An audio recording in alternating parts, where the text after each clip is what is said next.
bonjour à tous, j'espère que vous allez bien et que tout se passe pour le mieux pour vous. On est sur un nouveau décor qui ne sera pas toujours ce décor-là. Aujourd'hui, c'est un petit test que j'ai envie de faire avec vous sur les questions-réponses en retour de l'actualité footballistique charinganesque de ces demi-finales de Ligue des Champions. Et il y a du Lamine Yamal, il y a des choses à dire. Il y a des choses à dire, il fallait être posé sur le bureau. On appelle cela le bureau charinganesque, ou le bureau du Sharingan si ça te plaît.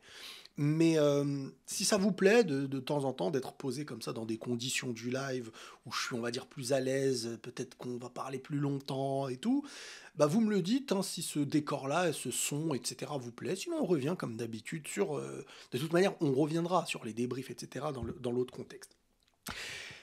Avant de commencer cette vidéo, bon, pensée beaucoup plus sérieuse, sujet beaucoup plus sérieux, je voulais depuis plusieurs moments, depuis plusieurs jours, parce que ce drame a eu lieu il y a plusieurs jours, voire semaines, je ne sais plus exactement, la mort d'Aboubacar Cissé, ce cher frère. Et j'avais un texte que j'ai fait, que j'ai partagé sur les réseaux, j'ai quand même envie de vous le lire, et après on entamera sur des choses plus sérieuses, mais j'avais envie de... Ça me faisait mal au cœur de ne pas faire un hommage à cet homme. J'essaye de le faire parfois avec des personnes aujourd'hui. Je vais le faire pour Aboubacar Cissé, pour ceux qui connaissent le contexte. C'est affreux. Donc Aboubacar Cissé, là je vais vous lire ce que j'ai écrit. Aboubacar Cissé, mon cher frère. Depuis plusieurs jours j'y pense. Mais ces derniers temps, je n'ai pas trouvé les mots. Je savais que j'allais en parler, je savais que je devais en parler. C'est mon cœur qui le réclame. À chaque fois que j'imagine la scène, j'ai mal. Mais toi, tu me redonnes espoir en l'homme et en le bien. C'est à cœur ouvert que je vais m'exprimer. Notre Seigneur prend actuellement soin de toi. Et pour moi, tu as réussi ta vie, ton passage sur terre. Si Dieu t'a fait mourir ainsi, dans cette finalité qui, à nos yeux d'humains, peut paraître tellement triste, tu as terminé ton passage en prosternation, en conscience, avec la volonté d'aider.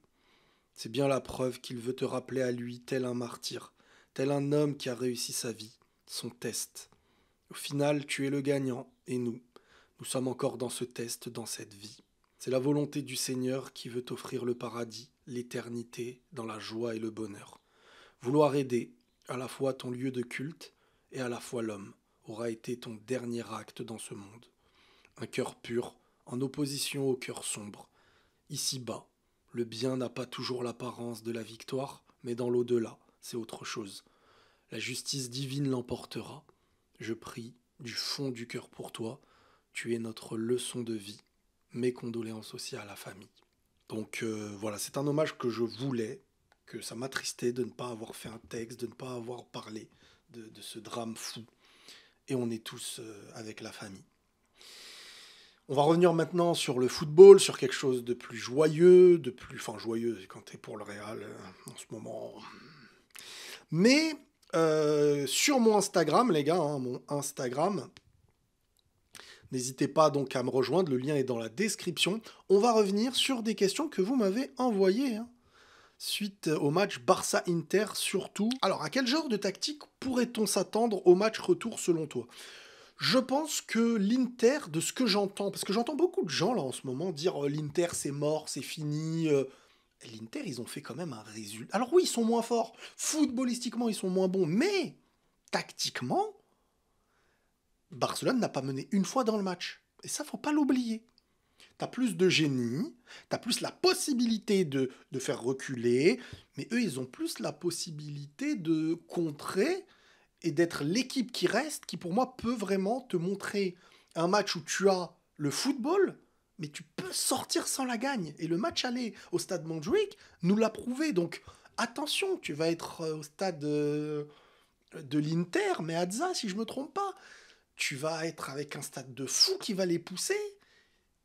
Et ça, c'est le match, tu te rates un peu côté Barcelone, et ça peut tout chambouler. Et tu n'auras pas tous tes joueurs à 100% non plus. Donc, est-ce que Lamine Yamal va renouveler l'exploit? Est-ce que...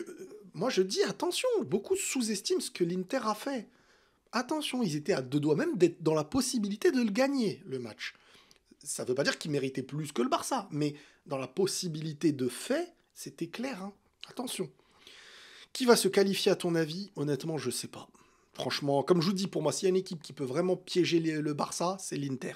Mais le Barça, faut les piéger pour les battre. Et t'es pas assuré de les piéger parce que footballistiquement, je sais pas qui est au-dessus cette année. Salam Riles, il a manqué quoi d'après toi à cet Inter qui a reculé après avoir mené 2-0 très tôt? Bah t'es obligé après de reculer un petit peu face au Barça, surtout quand tu mènes 2-0 et que tu sais que ton système de contre peut leur faire très mal et que eux ils vont pousser encore plus. Donc si tu ne recules pas, ils trouveront la faille et à la rigueur que tu recules à 2-0, ça me choque pas.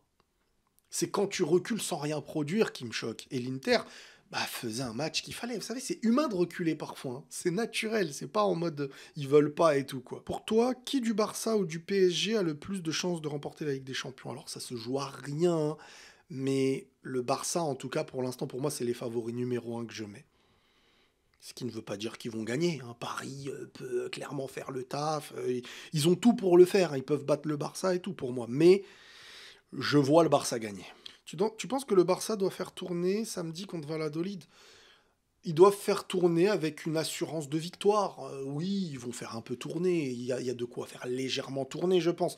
Mais attention, la Liga aussi, tu la joues, hein, parce que le faux pas en Liga. Bon, après, toi, t'as plus personne, ça y est. T'as un classico, là, le prochain classico, j'imagine même pas. T'as plus Rudiger, t'as pas Alaba, tu vas faire reculer Tchouaméni, t'es obligé de faire jouer Vasquez. Enfin, Vasquez, je sais même pas, il est suspendu ou pas, lui? Le hors-jeu sur le quatrième but. C'est pour ça que je vous dis que l'Inter était en capacité même de piéger le Barça. Et attention, on n'est pas sous-estimé, parce que les contres, quand ça dépassait la ligne médiane, c'était des occasions de but. Et dans un match retour où, je sais pas, imaginons que l'Inter marque en premier encore une fois, qu'il marque en premier un peu plus tard que dans le... Parce que marquer trop tôt contre le Barça, cette année, tu sais qu'ils vont revenir. Donc, faut pas que tu marques trop tôt. Ça, c'est un problème cette année. Donc, marquer trop tôt contre ce Barça, pour moi, c'est pas bon signe. C'est sur les 10 dernières minutes que tu peux les tuer. Le match du Barça, s'ils t'ont pas tué et qu'il reste 10 minutes, là, c'est le moment clé pour les sortir. Donc, ce quatrième but, je sais pas, moi, je suis pas à la ligne, mais c'est les hors-jeux comme ça peut être comme ça peut ne pas être. Donc, le Barça en a concédé, hein, aussi des hors-jeux comme ça. Donc voilà. Mais c'est aussi grâce à leur piège du hors-jeu qu'il y a parfois des hors-jeux comme ça qui les sauvent. C'est volontaire, je veux dire. Pour toi, Flick a amené cette saison au Barça une nouvelle mentalité allemande. Au-delà de la mentalité allemande, il a ramené par son expérience du très haut niveau. Et il a fait de ce Barça qui avait le talent pour être fort, mais qui était fort. Parce que dans le foot, tu peux être fort sans être compétitif, hein. Et le Barça était fort dernièrement sans être compétitif. Il y avait des joueurs forts, mais il manquait des choses.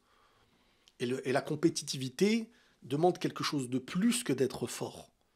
C'est cet aspect-là. Parce que le Barça, cette saison, si mentalement ils sont pas prêts, combien de fois ils ont été sauvés les matchs sur la fin? Combien de fois, vous savez, jouer haut très longtemps, quand des fois tu peux douter dans un match, quand tu perds 1-0, quand tu... Et ça fait peur? Bah non, ils ont retiré cet état d'esprit de peur dans l'état d'esprit de jouer pour gagner, pour marquer, pour jouer, pour gagner. Avoir le ballon pour jouer, pour gagner, pour dominer, pour marquer, pour marquer, pour marquer. Et tu fais d'une équipe, en fait, un système où tu joues pour gagner et marquer. Pas, tu joues pas pour réfléchir. Ils ne réfléchissent plus, ce Barça. Ce qui fait qu'au final, ça leur ça leur apporte une réussite, en vrai. Ça leur apporte une réussite. Pourquoi tu ne interréagis pas avec les commentaires sous tes vidéos YouTube? C'est plus compliqué sur YouTube. J'ai des 600, 800, 1000 parfois. C'est déjà arrivé 2000 et tout commentaires. Ce qui fait que je mets les cœurs. Maintenant, j'essaye de mettre les cœurs pour vous remercier de commenter, d'être là tout le temps, dès qu'une vidéo sort et tout. Maintenant, commenter des fois, c'est pas facile. J'ai mes réseaux, on va dire, pour parfois apporter ou réagir plus facilement.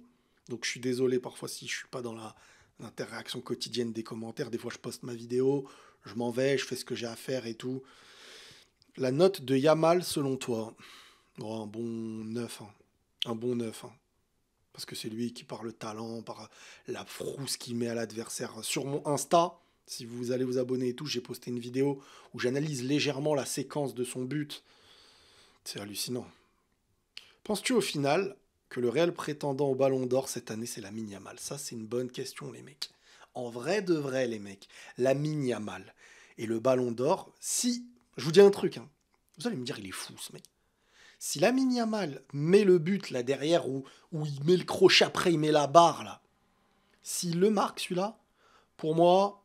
Hier, j'ai dit, il gagne 1 à 2 places au Ballon d'Or. Pour moi, il devient favori au Ballon d'Or. Mais vous rendez pas compte comment, à ce moment-là de la saison, là, de Ligue des Champions, quand tu es une individualité comme Lamine Yamal, dans un collectif comme le Barça, comment tu gagnes des points au Ballon d'Or, mais tu gagnes des Ballons d'Or à ce moment. Tu gagnes un Ballon d'Or à ce moment. Alors certains diront, oui, mais Rafinha aussi, il a marqué. Ouais, mais, Erling Haaland a posté. Rio Ferdinand a parlé. Rio Ferdinand, il a dit un truc hyper fort. Hein. Il a dit, en termes de talent pur, si je me trompe pas, il est le meilleur joueur de tous les championnats actuellement. Et le gars a 17 ans. Et c'est dur de lui donner tort, en vrai. En termes de niveau actuellement. Parce que il est dans le niveau où, quand la difficulté est là, le talent emmène à la victoire. Et un ballon d'or pour... Parce que là, après, je regardais je sais plus quoi, et je voyais les buts de Lamine Yamal cette saison. J'en voyais plein. Je voyais ce qu'il avait fait contre l'Atlético. Je voyais ce qu'il a fait contre le Real. Les buts magnifiques, là, croisés au sol, comme si c'était facile. Je vois ce qu'il fait contre l'Inter. Et je me dis, en vrai, cette saison, il a des moments très marquants. Et un ballon d'or, ça marche énormément comme ça. Et en plus de ça, il a le talent qui va avec. Je pense que si le Barça gagne la Ligue des Champions, il a de fortes chances d'être ballon d'or. Et il va marquer une nouvelle histoire en étant ballon d'or à 17 ans. Le foot, ça va trop vite, les mecs. Je vous promets, le foot, ça va trop vite, on ne se rend pas compte. Que pensez-vous des 2 buts encaissés par le Barça sur coup de pied arrêté? Vous savez, le Barça, je me préoccupe même plus des buts qu'ils encaissent. Sauf quand ils perdent. S'ils perdent, là, on va se dire, ah. Mais s'ils perdent, c'est qu'ils n'ont pas assez... C'est que devant, ils ont échoué, mais s'ils ont échoué, c'est qu'ils ont dominé et raté. C'est rare, cette année, tu vois le Barça, genre, ils font un match pourri, genre, devant, ils font rien, derrière, ils font rien. Il y a toujours quelque chose, ou un manque de réussite, ou en face, ça t'a piégé à la dernière seconde, Mais en vrai, la question défensive du Barça, pour moi, elle existe très peu, vu qu'en fait, ils savent ce qu'ils font, et ils savent à quoi ils s'exposent. C'est juste que ils exposent un adversaire à un plus grand risque que eux, on leur expose. Voilà, c'est comme si en fait tu sais que tu vas être blessé, mais que tu vas toujours tuer l'adversaire. C'est un peu ça le Barça cette année. Ils ont plus peur d'encaisser, et il n'y a pas plus effrayant qu'une équipe que tu ne peux plus éteindre mentalement par des buts que tu leur mets. Tu leur mets un but, 2 buts, ils savent cette saison, ils en ont mis 3 derrière contre l'Atlético, ils menaient, c'était la deuxième mi-temps, truc, tu dis c'est bon, contre le Real, contre Dortmund, contre Benfica, contre... Mais à un moment donné, les mecs, qu'est-ce que tu veux faire? C'est comme si tu disais, on ne peut plus te tuer. C'est comme ça qu'ils pensent, eux, sur le terrain. Quand ils encaissent, ils sont juste dès du but, et derrière, on aura le ballon, on va te faire... Le jour où ce Barça, et des fois c'est une histoire d'une saison, hein. Après, la saison d'après, tu perds un peu, le début, t'as plus la même mentale et tout. Mais tout comme quand la défense qu'ils avaient avec Xavi, ils encaissaient si peu et tout, quand ils gagnent la Liga, l'année d'après, c'est cata. Tu vois, tu te dis, c'est très mental. Hein. Ils ont faim cette année. Est-ce qu'ils auront faim l'année prochaine? Ça serait une nouvelle saison, on en parlera. Mais cette année, ils entament les matchs, ils savent qu'ils encaissent un but. C'est comme au City, t'encaisses un but, quoi. T'es au City Stade, t'es chez toi, et derrière, voilà, Non, moi c'est effrayant. C'est effrayant, ce truc-là. Je pense que l'Inter aurait dû continuer à asphyxier le Barça au lieu de reculer. Non, c'est pas comme ça, les gars, que ça marche. C'est que le Barça t'empêche. Déjà, t'asphyxies pas le Barça, je les ai pas vus asphyxier le Barça. C'est des jeux de transition très rapides qu'ils ont eu en début de match, là où le Barça, en fait, s'est un peu fait vite piéger. Mais ça y est, après, quand ils sont dans le match, tu peux pas les asphyxier. C'est très rare. C'est très rare. Franchement, c'est très rare. C'est possible, hein, mais c'est un laps de temps très court dans un match où tu vas beaucoup reculer. Franchement, Riles, on voit que le Barça utilise son système depuis toujours et ils s'en tiennent jusqu'au bout. Bah, en fait, c'est un système qui apporte le vide psychologique qu'il y avait avant. C'est un système que Flick a su analyser dans ce Barça, et je lui tire mon chapeau. Un système où, en fin de compte, ce Barça avait du ballon, mais il manquait une chose. On va le compenser par le ballon, par le football. Ce football va compenser ce vide mental qui, quand il fallait reculer, vous étiez en danger. Ne reculez plus, les gars. Gagnez. Vous allez gagner. Alors, ça marchera peut-être pas tout le temps, mais cette année, explose. Quelle est la clé du match retour? Le Barça, ça va être la même chose. Dominer, avoir le ballon tout le temps et se procurer par ses talents et son collectif et sa maîtrise haute des buts. Et l'Inter, savoir que le Barça aura le ballon, mais que tu peux piquer très fort et qu'il va y avoir des espaces. Maintenant, il faut voir les joueurs qui seront présents, ceux qui ne seront plus là, etc. Penses-tu que le Barça a des faiblesses défensives? Le Barça, en fait, ne s'explique plus par de la défense. C'est qu'il t'attaque. Oui, tu peux marquer des buts au Barça, mais tu les tues pas. Eux, en vrai, le but d'un match, c'est pas de ne pas encaisser des buts, c'est de gagner. Quand une équipe, elle arrive à comprendre que encaisser des buts, c'est pas un problème parce que à 99% tu vas en marquer plus, pourquoi se soucier de la défense? C'est aussi ça le problème de cette année du Barça. Peut-être, comme je vous dis, que ça va leur porter préjudice à un moment, une élimination à un moment, et là on discutera de ce sujet. Mais tant que ce sujet-là n'est pas un point faible, mais un point fort pour eux, la défense haute du Barça permet pas seulement de piéger des attaquants. La défense haute du Barça, elle permet de faire en sorte que l'équipe d'en face, pour attaquer, doit partir de plus bas et que toi, tu es beaucoup plus haut, donc plus facilement dans capacité de marquer, de renouveler et de déstabiliser et de marquer. Donc, c'est ça. C'est comme si moi, j'avais 10 armes et toi, t'en avais une. Avec cette arme, tu peux me faire mal. Mais moi, j'ai 10 armes qui peuvent te faire mal. Et j'ai toujours plus de probabilité de gagner. Avec le match de Dumfries. Tu penses pas que ça aurait été meilleur choix qu'Arnold? Je sais pas, c'est un schéma de jeu, les gars, c'est tactique, les gars. Moi, j'ai des histoires à vous raconter. Quand le Real avait des défenseurs comme Walter Samuel, Cannavaro, des défenseurs comme ça, au Real, ils ne m'ont pas choqué positivement. Mais tu ramènes par exemple Walter Samuel à l'Inter, sous Mourinho, dans un schéma rodé, tactique. Et le foot, c'est aussi la tactique, hein. Si Dumfries, tu le mets dans une équipe qui n'est pas tactiquement rodé, et on va pas se dire que c'est un joueur de fou comme là ça a été rodé. Donc attention, c'est aussi l'esprit tactique qui fait de ton équipe des joueurs qui se... Le foot, beaucoup de joueurs ont du talent qu'ils peuvent éveiller quand l'équipe et le coach savent les mettre en avant, avec leurs capacités, et à l'inverse, des coachs qui pensent qu'à leurs individualités, et vous défendez, et il n'y a pas de schéma de jeu, et c'est à qui le veut, quoi, comme on dit. T'assures rien, quoi, t'espères, c'est tout. Et quand tes individualités sont pas à la hauteur, la tactique ne vient pas prendre la relève derrière, quoi. Le Barça a-t-il été piégé par le jeu de l'Inter? Oui, oui, on va pas se mentir. Oui, ils ont bien défendu, ils ont piqué, et ils auraient même pu gagner. Ils n'ont pas été menés une fois au score, donc oui, le Barça a quand même été piégé. Barça, alors avant le match, tu leur dis à 3-3. Dans l'ancien format, l'Inter prend un sacré avantage à 3-3. Donc, et c'est ça qui aurait été intéressant, tiens. L'Inter, le Barça actuel, dans un ancien format, en étant capable d'encaisser beaucoup de buts chez soi, ça peut pénaliser beaucoup au retour. Mais là, le format actuel, le Barça, là, alors je sais pas si c'est étudié aussi de la part de Flick, mais ça favorise aussi cette idée de jouer haut et de ne pas se soucier du nombre de buts encaissés tant que tu cherches à gagner, quoi.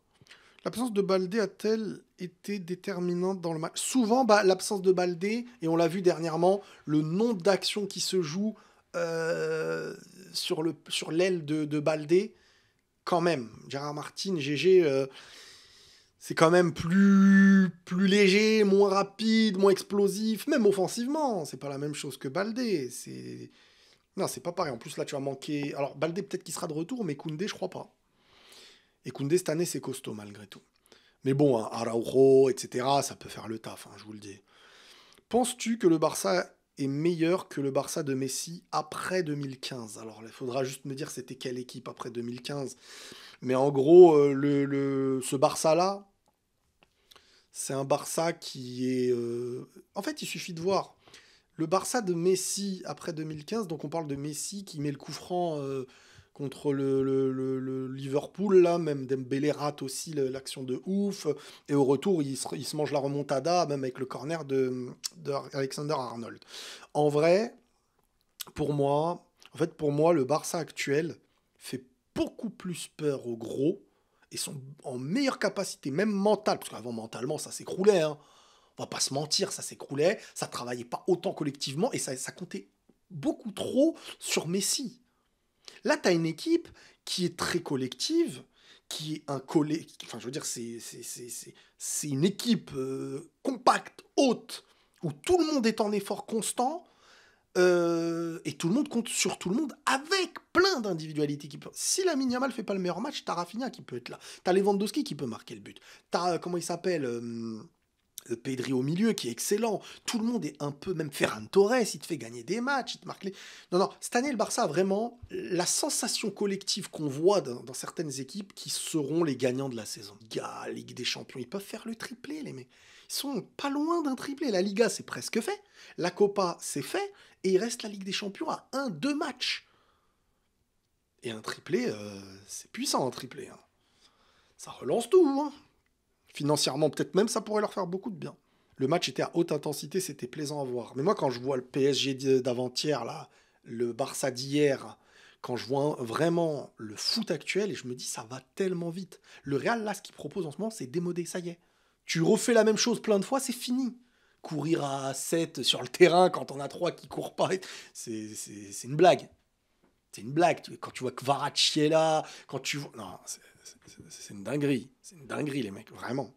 Tu penses que l'Inter peut gagner si ça arrive au tir au but? L'Inter peut gagner, attention, hein. L'Inter peut gagner même avant les pénaux, hein. Attention. Alors, il y a une personne qui dit 3 tirs, 3 buts, 3 tirs cadrés, 3 buts. Pour l'Inter, Chesney, pas rassurant. Mais il n'y a que, pas rassurant que sur le corner, qui s'est mangé la balle, il a raté sa sortie. Mais en soi, la première, c'est Inigo qui glisse. Après, une balle sur des grandes cages comme ça, le gardien, tac, passe le mec, il est de dos, tu sais pas comment il va la cadrer, si elle va aller en croisée, si elle va aller la cage ouverte. Et le deuxième, c'est un ciseau devant la tête de Pedri. Genre, je vais dire, tu vas faire quoi là? Ah, tu peux rien faire.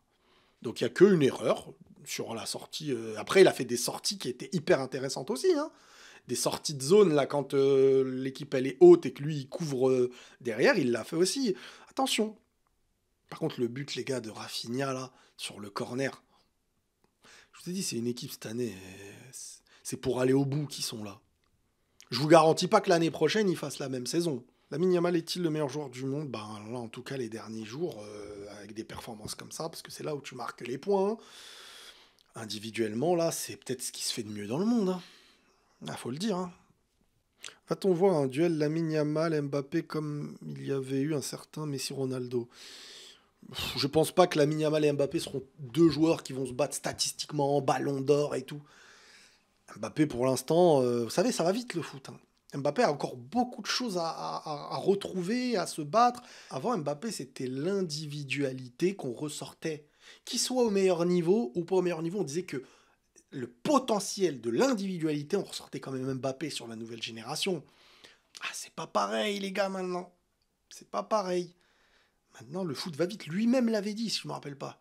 Si je me rappelle bien, les records sont faits pour être battus, et demain, il y aura un nouveau jeune qui va arriver, et machin. Et Lamine Yamal, tu sais pas d'où il sort, le mec. Ça y est. Aujourd'hui, on est revenu beaucoup plus sur le Barça et l'Inter, et possiblement, demain, on fera une vidéo un peu plus globale sur l'actualité. Encore une fois, vos questions sur Instagram, donc venez me rejoindre. Et en plus de ça, aussi sur le PSG, etc. Ça va être plus global demain. Les amis, prenez tous soin de vous et la paix sur vous.